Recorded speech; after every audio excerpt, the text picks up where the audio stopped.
Asunder. After the War of the Worlds. For more information, please visit servingworlds.com. Written and performed by John Miro.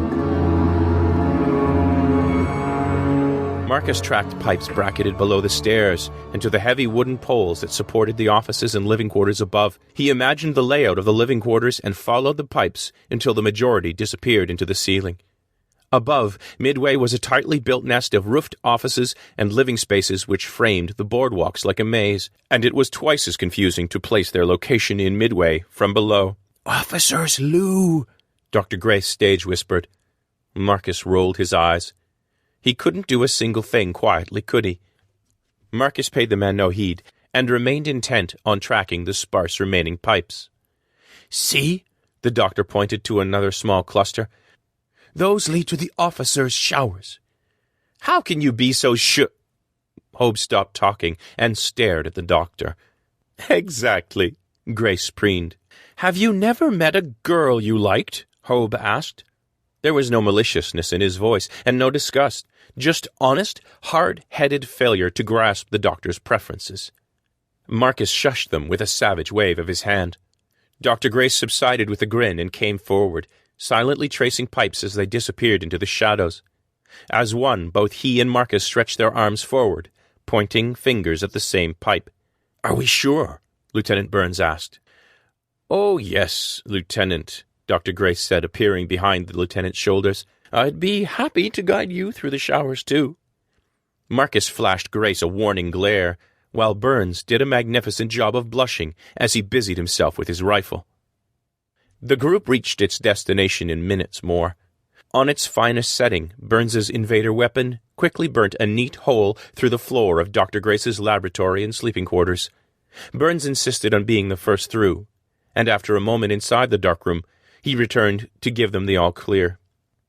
"How do we get in touch with the Colonel?" Hobe asked, as he and Dr. Grace lifted Marcus into the room. "You mean Lieutenant Colonel Mary, now," Dr. Grace corrected him, his voice gone flat. "Poor bastard," Hobe said, as he gazed down at the two halves of Colonel Barton. Marcus saw the Colonel hadn't released his saber even in death. It was still buried in the pirate's neck. He gathered a folded white sheet from the doctor's examination table, and he and Burns covered the bodies. Marcus saw the lieutenant cross himself and offer a few muttered words. He matched them with a silent prayer of his own. "You deserved better, Colonel. Godspeed." Then he stood and repeated the question, "Where will they rally, Lieutenant? Maybe we can still catch up with them." Burns shook his head. "I've no idea. Remember, I've not been stationed here." A burst of static from across the room made Marcus's heart jump halfway out his throat. Burns leveled his rifle before he saw the doctor holding a silver and blue ether handset. The static shut off, and the doctor tossed the communications device on his cluttered table. He heaved a shrug and a sigh. "We can't call. The frequency's still blocked." He pointed a thumb over his shoulder to where a pool of light hovered in the center of the room, displaying rows of invader text. "They all are. Even the digital." Marcus was okay deciphering most of the pictograms the invaders' machines used, but the light pool Dr. Grace had conjured up displayed the scratchy text of the aliens' language itself, which only a few of the scientists could read, Grace among them. "Have you any weapons?" Burns asked from across the room. "Me, sir? Good God, no," Dr. Grace said, affecting scandalized shock, complete with a hand to his chest. "They had weapons aplenty, and look how it turned out for them." He waved casually to a wide black cylinder at the far end of the room. Burns looked from the doctor to the cylinder. His Adam's apple bobbed. Is that, have you never laid your eyes upon one of our would-be conquerors, Lieutenant?" "No," Burns stammered. I was at sea, sailing homeward from Africa for the duration of the occupation. I saw a few specks in the sky is all. I've seen drawings, of course, but—" His voice trailed off. Dr. Grace walked to the cylinder. "Why, then, let me introduce you." He slapped his hand down on a raised metal shelf next to the cylinder, and eerie green light flooded the mostly empty tube. Floating in the center was a corpse. Marcus knew the corpse well. He'd captured it himself the fateful day the first walking machine visited Folkestone. Lieutenant Burns stepped woodenly forward. Halfway to the cylinder, he looked back to Marcus, who nodded. "It's real. Get your eye full, then we have to move."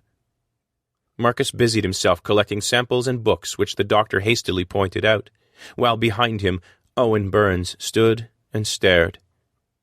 They were just men, some said, and held on to that lie. It stiffened one's sinews to think that, Marcus supposed, when targeting a giant silver walking machine with a human-fashioned rifle. "Jesus, Mary, and Joseph," Burns whispered. All others in the room were respectfully silent, for once.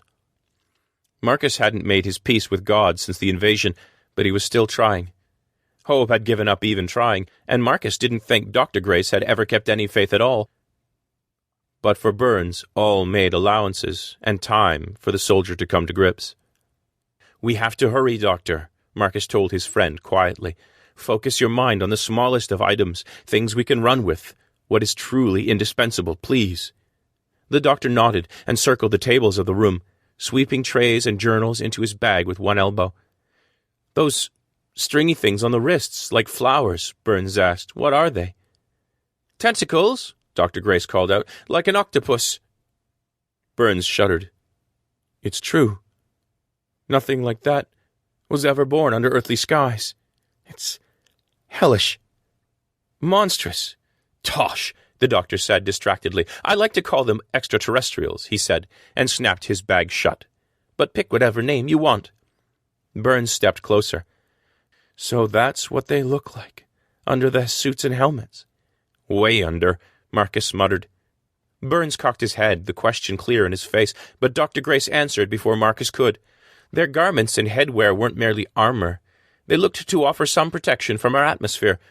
We had to peel that poor bugger out. "That's what's under the skin, he means," Marcus said, before the doctor could begin a lecture of anatomy, a subject he was quite fond of, human or otherwise. "Doctor, we have to go." "Yes, yes," Grace said. He stood, arms full, before a bookcase, and reached awkwardly for a leather-bound journal. Just as he seized it, a box of slides fell to the floor and shattered. He shrieked in frustration. "Very well. If I must leave all my treasures, let's be off before I change my mind and offer to work for the pirates to stay." "You'd not like that," called a voice from the doorway. Marcus heard Burns's rifle hum to life, and himself began to duck behind a table full of severed invader body parts and anatomy sketches. There in the doorway stood Lieutenant Jonas, the ruddy-faced officer who Lieutenant Colonel Mary had charged with defending Midway. His eyes were stuck fast on the tank as he spoke. "The pirates stuff mandrakes' heads onto pikes in every town they plunder.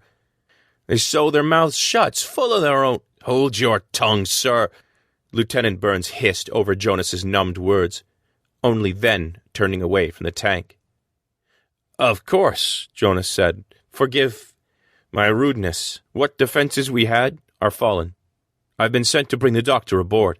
Of course." "Hobe, let's go," Marcus called, and turned to find his friend stuffing rags into the tops of Erlenmeyer flasks and grinning madly. "Just mixing us some drinks, Cap." "There's that question again. Will somebody please tell me? Get aboard what?" shouted an unnerved Owen Burns. "We're under the bloody English Channel."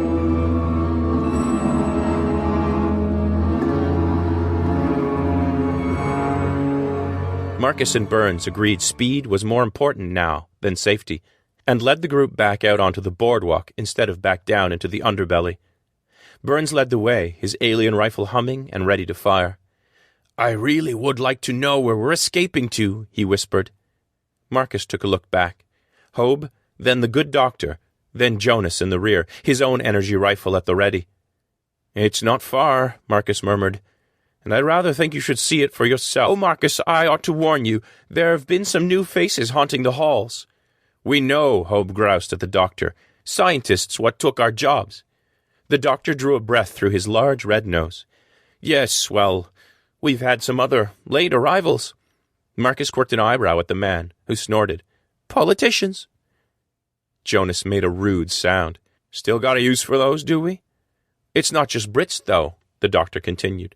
"I hear there's an American?" His voice rose, as if the words were a question. "Been in Nova Scotia a long time," Marcus called back to the doctor. "Unless it's Grover Cleveland himself, I'm not going to know." Burns halted Marcus's mouth and his feet with a straight arm across the chest.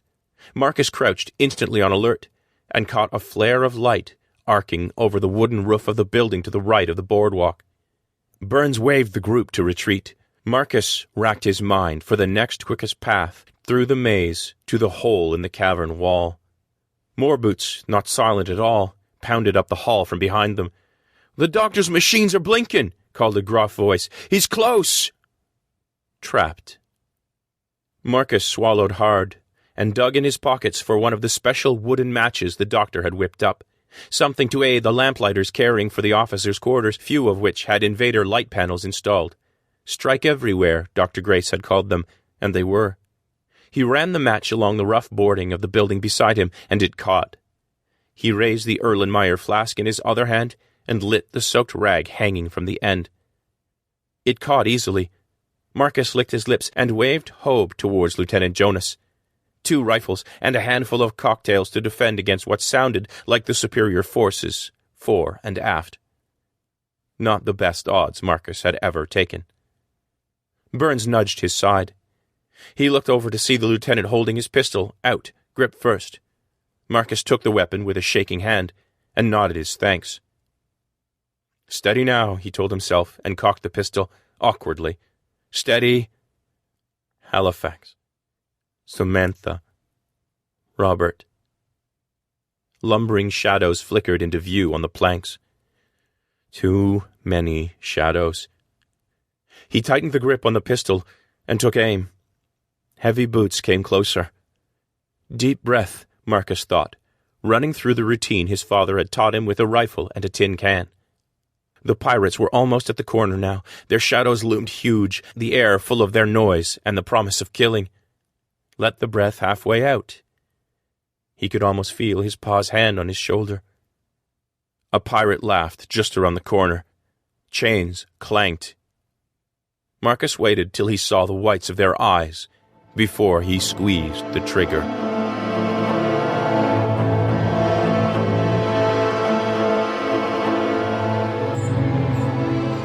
You have been listening to Asunder, the first in a series of tales after the War of the Worlds. For more information, please visit servingworlds.com. Music, Ibrido Umano, by Dano, available at danosongs.com. Title image, War of the Worlds, by Adam Blakemore. Learn more about Adam's artwork at blakey00.deviantart.com.